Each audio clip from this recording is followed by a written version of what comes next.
Hello friends, welcome back to PCM. दोस्तों, आज के इस वीडियो में हम लोग सामान्य विज्ञान से संबंधित मोस्ट इम्पोर्टेंट 30 प्रश्नों को करेंगे। तो दोस्तों, वीडियो के अंत तक बने रहिएगा और जो है अंत तक बने रहने के बाद जो है आपने पूरे क्वेश्चन में से कितने क्वेश्चन का सही उत्तर किया कमेंट बॉक्स में कमेंट जरूर कीजिएगा। और ये दोस्तों, जो ये सारे क्वेश्चन हैं वो मोस्ट इम्पोर्टेंट है, जो कि आपके आने वाले किसी भी एग्ज़ाम या प्रतियोगी परीक्षा के लिए बहुत ही महत्वपूर्ण है। तो चलिए दोस्तों, शुरू करते हैं आज का वीडियो। अगर वीडियो अच्छा लगे तो वीडियो को लाइक और चैनल को सब्सक्राइब जरूर कर लीजिएगा। चलिए शुरू करते हैं आज का वीडियो। और आज के वीडियो का सबसे पहला क्वेश्चन है कि मनुष्य में कुल कितनी हड्डियां होती हैं। मनुष्य में कुल कितनी हड्डियां होती हैं? 212, 206, 202 और 200। तो इस प्रश्न का सही उत्तर हो जाएगा 206। 206 इस प्रश्न का सही उत्तर हो जाएगा। साथ ही अगर पूछ ले पुरुषों में कितनी हड्डियां होती हैं, पुरुषों में मेल में कितनी हड्डियां होती है, तो ये 208 होती हैं। जबकि फीमेल में पूछ लिया जाए तो 206 होती हैं। ऐसे ऑल ओवर एवरेज जो है 206 माना जाता है, इसलिए इस प्रश्न का सही उत्तर 206 है। लेकिन पुरुषों में पूछा जाए तो 208 होगी और महिलाओं में 206 होती हैं। देखते हैं अगले क्वेश्चन को। अगला क्वेश्चन है क्वेश्चन नंबर 2। नवजात शिशुओं में हड्डियों की संख्या लगभग कितनी होती है? देखिए दोस्तों, नवजात जो शिशु होते हैं, जो बिल्कुल अभी बच्चे होते हैं, उनमें जो है हड्डियों की संख्या थोड़ा ज़्यादा होती है। और जैसे जैसे वो बड़े होते हैं हड्डियाँ एक दूसरे से जुड़कर हड्डियों की संख्या कम होती जाती है। तो इस प्रश्न का सही उत्तर अगर देख ले 200, 206, 300 और 350, तो इस प्रश्न का सही उत्तर हो जाएगा 300। जब बच्चा जो है बिल्कुल नवजात होता है तो उसमें एपोरेक्स 300 हड्डियां पाई जाती हैं, 300 अस्थियां पाई जाती है। तो इस प्रश्न का सही उत्तर 300 हो जाएगा। देखते हैं अगले क्वेश्चन को। और आज का अगला क्वेश्चन है मनुष्य की खोपड़ी में कितनी अस्थियां? अस्थियों को हड्डी बोलते हैं, बोन्स बोलते हैं, बोन्स बोलते हैं, बोन्स हड्डियां। मनुष्य की खोपड़ी में कितनी अस्थियां होती है? तो इस प्रश्न का सही उत्तर हो जाएगा 8। मनुष्य के खोपड़ी में 8 हड्डियां होती हैं। तो आपको ये भी याद रखना है कि मनुष्य की खोपड़ी में 8 हड्डियां होती हैं। अगला क्वेश्चन है मनुष्य के शरीर में पसलियों के कितने जोड़े होते हैं? मनुष्य के शरीर में पसलियों के कितने जोड़े होते हैं? तो 12, 10, 14, 11। तो इस प्रश्न का सही उत्तर हो जाएगा 12। मनुष्य के शरीर में जो है पसलियाँ जो होती है उनके 12 जोड़े होते हैं। यानी कि कुल पसलियों की संख्या अगर देख लें तो 12 दूने 24। टोटल पसलियों की संख्या 24 होती है। जबकि जोड़े में अगर पूछा जाए तो इसका 12 जोड़े होती है। देखते हैं अगले क्वेश्चन को। और आज का अगला क्वेश्चन है क्वेश्चन नंबर 5। शरीर की सर्वाधिक प्रबल अस्थि है। ये पूछ रहा है शरीर की सर्वाधिक जो है मजबूत हड्डी कौन सी है? जबड़े की, जांग की हड्डी, जबड़े की हड्डी, भुजा की हड्डी और गर्दन में। तो कहाँ होती है? तो इस प्रश्न का सही उत्तर हो जाएगा जबड़े। देखिए, जबड़े में एक जो है जबड़े की जो हड्डी होती है, जो कि हमारे दांतों की जो ऊपर स्थित होता है, वह शरीर के हमारे सबसे प्रबल हड्डी माना जाता है। तो इस प्रश्न का सही उत्तर हो जाएगा जबड़े के, जो कि हमारे मुख में स्थित होता है। देखते हैं अगला क्वेश्चन। और आज का अगला क्वेश्चन है क्वेश्चन नंबर 6। मानव शरीर की सबसे छोटी हड्डी है। मानव शरीर की सबसे छोटी हड्डी है नाखून, जबड़े की, स्टेपिस, नाक। तो इस प्रश्न का सही उत्तर हो जाएगा स्टेपिस। देखिए दोस्तों, मानव शरीर की सबसे छोटी हड्डी जो है हमारे कान में स्थित होती है। और कान में 3 हड्डियां होती है, जिसका नाम मिलियस, इंकस और स्टेपिस होता है। तो उसमें से सबसे छोटा पूछा गया है, तो सबसे छोटा स्टेपिस होता है। तो इस प्रश्न का सही उत्तर ऑप्शन नंबर सी हो जाएगा। दोस्तों, अगर वीडियो अच्छा लग रहा है तो वीडियो को लाइक और चैनल को सब्सक्राइब जरूर कर दीजिए। अगला क्वेश्चन है मानव शरीर की सबसे लंबी हड्डी है। मानव शरीर की जो सबसे लंबी हड्डी है वो हमारे पैरों में पाई जाती है।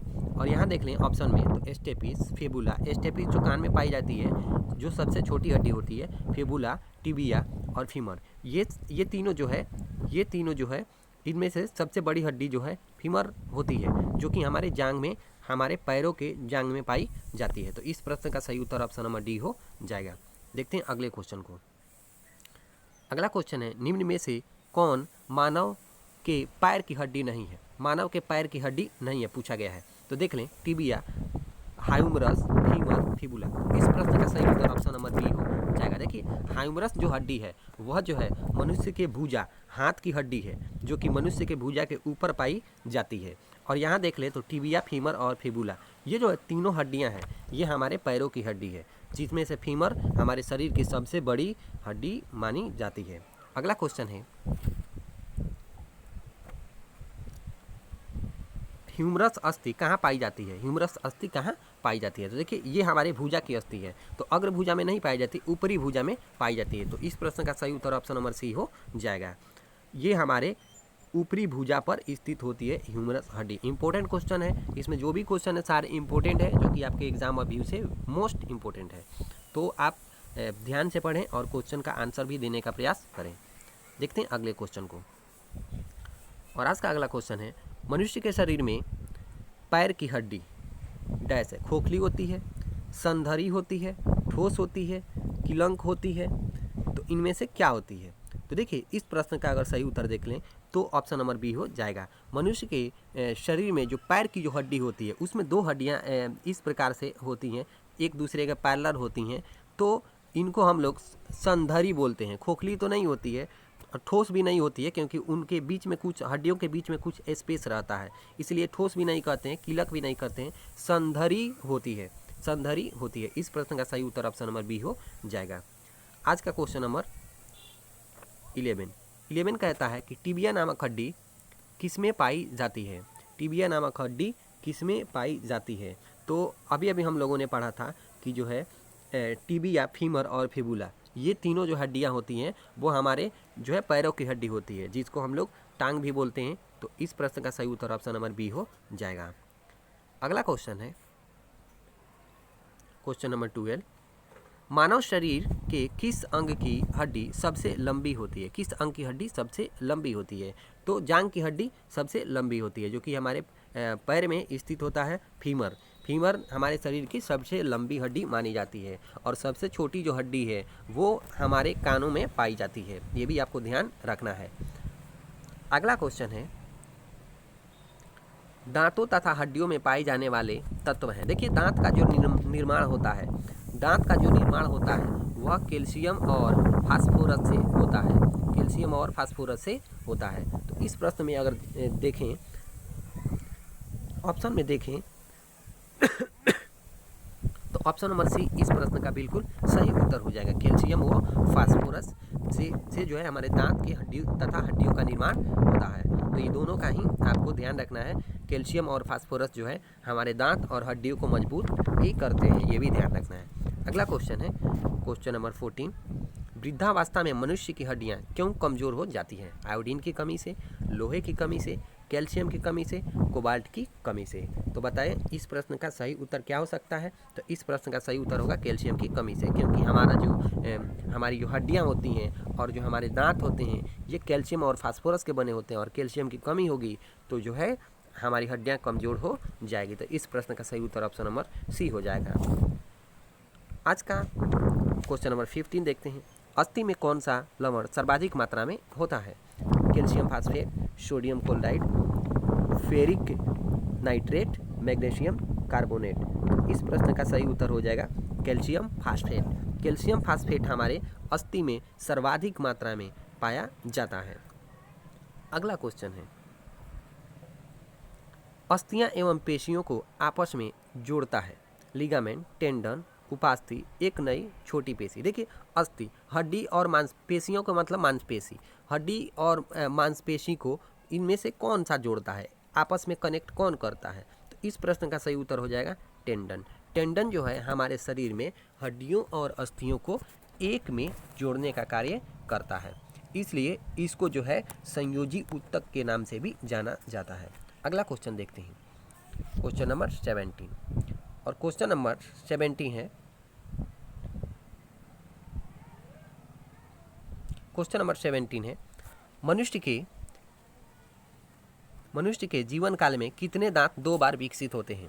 देखिए 2 बार विकसित होने वाले जो दांत होते हैं उनकी संख्या 20 होती है, क्योंकि दूध के जो दांत होते हैं वो 20 होते हैं, और ये दूध के दांत जो है जीवन में एक बार झड़ जाते हैं, जो कि 8 से 12 साल की उम्र में पूरी तरह से ये 20 दांत जो है झड़ जाते हैं और नए दांत निकल आते हैं।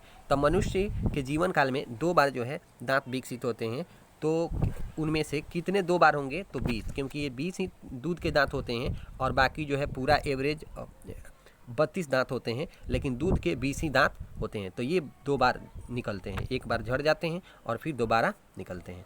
अगला क्वेश्चन की ओर देखते हैं क्वेश्चन नंबर 18। क्वेश्चन नंबर 18 है, मनुष्य में पाचन का अधिकांश भाग किस अंग में संपन्न होता है? देखिए, मनुष्य में जो पाचन का जो अधिकांश जो भाग होता है वह छोटी आंत में होता है, और मनुष्य के पाचन क्रिया में सबसे लंबा जो भाग होगा वो भी छोटी आंत ही होती है। भले ही इसका नाम छोटी आंत है, लेकिन यह सबसे लंबी होती है, लगभग 20 फीट की होती है। तो इसका भी आप ध्यान रखेंगे। और साथ ही हमारे पाचन प्रक्रिया में जो भी भाग लेते हैं उन पूरे की लंबाई लगभग 32 फीट की होती है, 32 फीट की होती है, लेकिन केवल छोटी आंत की लंबाई 20 फीट की होती है। ये ध्यान रखना है। टोटल ओवरऑल टोटल की लंबाई 32 फीट, लेकिन छोटी आंत की लंबाई 20 फीट होती है। अगला क्वेश्चन है, मनुष्य में पाचन क्रिया कहाँ होती है? तो मनुष्य में पाचन क्रिया का प्रारंभ कहाँ होता है? तो प्रारंभ मुख में होता है। मुख से ही पाचन क्रिया का प्रारंभ हो जाता है, जबकि मनुष्य के शरीर में सर्वाधिक पाचन की क्रिया जो है छोटी आंत में होती है, जो कि अभी हम लोगों ने क्वेश्चन में डिस्कस किया था। आज का क्वेश्चन नंबर 20 है, मानव की पाचन नली लगभग कितने फीट लंबी होती है? देखिए, मानव की पाचन नली यानी पूछा है टोटल, ओवरऑल टोटल का पूछा है, छोटी आंत बड़ी आंत जो है टोटल का पूछा जाए तो 32 फीट की होती है। यहाँ 32 फीट लंबी होती है, जबकि केवल छोटी आंत जो है 20 फीट की होती है। 20 फीट की होती है केवल छोटी आंत की, अगर बात कर लें हम तो केवल 20 फीट की होती है। ये भी आपको ध्यान रखना है, मोस्ट इंपॉर्टेंट क्वेश्चन है। अगला क्वेश्चन है क्वेश्चन नंबर 21। क्वेश्चन नंबर 21 है, मुख में स्टार्च का शर्करा में पाचन किसके द्वारा होता है? मुख में स्टार्च का शर्करा में पाचन किसके द्वारा होता है?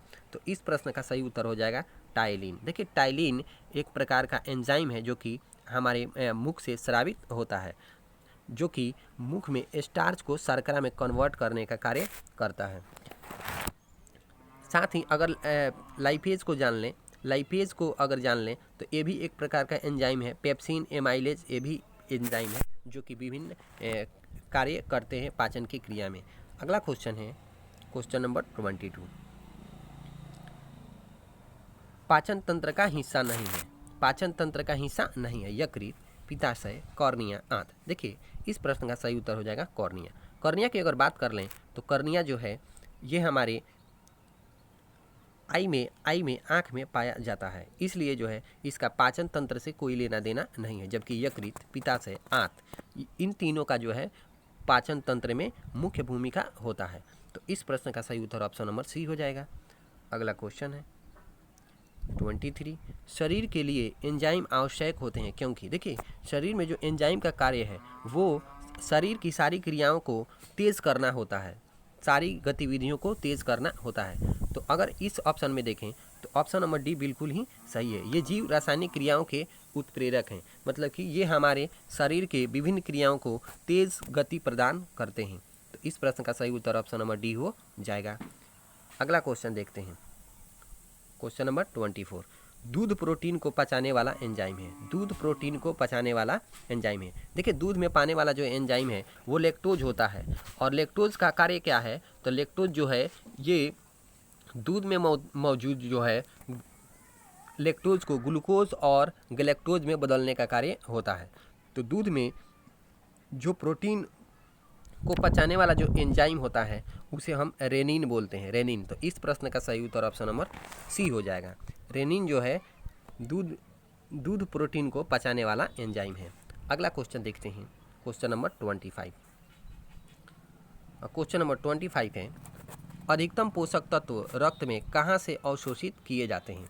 अधिकतम पोषक तत्व रक्त में कहाँ से अवशोषित किए जाते हैं? बड़ी आंत से, मुख से, छोटी आंत से, पेट से। तो इस प्रश्न का अगर सही उत्तर हम देख लें तो छोटी आंत हो जाएगा। अब छोटी आंत से ही क्यों? क्योंकि छोटी आंत जो है सबसे लंबी होती है और सर्वाधिक भोजन का पाचन छोटी आंत में ही होता है, तो इसलिए जो है सर्वाधिक जो है पोषक तत्वों का अवशोषण भी छोटी आंत में ही होगा। तो इस प्रश्न का सही उत्तर ऑप्शन नंबर सी हो जाएगा। आज का क्वेश्चन नंबर देखते हैं 26, और 26 है, लार में कौन सा एंजाइम पाया जाता है? देखिए, लार में जो है टाइलिन एंजाइम पाया जाता है, जो कि हमारे मुख में स्थित होता है, मुख में ग्रंथियों से स्रावित होता है टाइलिन। तो इस प्रश्न का सही उत्तर ऑप्शन नंबर बी हो जाएगा। अगला क्वेश्चन देखते हैं, पेट में भोजन को पचाने के लिए निम्नलिखित में से किसकी खास आवश्यकता होती है? पेट में भोजन को पचाने के लिए निम्नलिखित में से किसकी खास आवश्यकता होती है? हवा की, पानी की, एंजाइम की और खनिज की। तो इस प्रश्न का सही उत्तर हो जाएगा एंजाइम। एंजाइम जो है हमारे भोजन को पचाने में मुख्य भूमिका निभाता है, तो इसलिए इस प्रश्न का सही उत्तर ऑप्शन नंबर सी हो जाएगा। देखिए एंजाइम जो है प्रोटीनों से मिलकर बने होते हैं। अगला क्वेश्चन है क्वेश्चन नंबर 28। क्वेश्चन नंबर 28 है, लार किसके पाचन में सहायक होती है? प्रोटीन के, स्टार्च के, फाइबर के, वसा के। तो इस प्रश्न का सही उत्तर हो जाएगा स्टार्च। लार जो है स्टार्च के पाचन में सहायक होती है। अगला क्वेश्चन है क्वेश्चन नंबर 29। मानव के आमाशय में अम्ल एक्स उत्पन्न होता है जो कि भोजन के पाचन में सहायता करता है। एक्स है, देखिए मानव के जो आमाशय जो है उसमें जो है हाइड्रोक्लोरिक अम्ल का स्राव होता है, सिक्रीशन होता है। तो इसलिए जो है मानव के आमाशय में जो एक्स अम्ल उत्पन्न होता है उसका नाम हाइड्रोक्लोरिक अम्ल हो जाएगा। तो इस प्रश्न का सही उत्तर ऑप्शन नंबर सी हो जाएगा, जिसको HCl भी बोला जाता है। हाइड्रोक्लोरिक अम्ल इसको HCl भी बोला जाता है। तो आज का अंतिम प्रश्न है और इस प्रश्न का उत्तर आप कमेंट बॉक्स में जरूर करेंगे कि मानव शरीर में भोजन का रक्त द्वारा अवशोषण कहाँ पर सर्वाधिक होता है। तो इस प्रश्न का उत्तर आपको कमेंट बॉक्स में देना है कि क्या होगा, यकृत होगा, आमाशय होगा, छोटी आंत होगा, बड़ी आंत होगा। तो मिलते हैं अगले वीडियो में, तब तक के लिए धन्यवाद।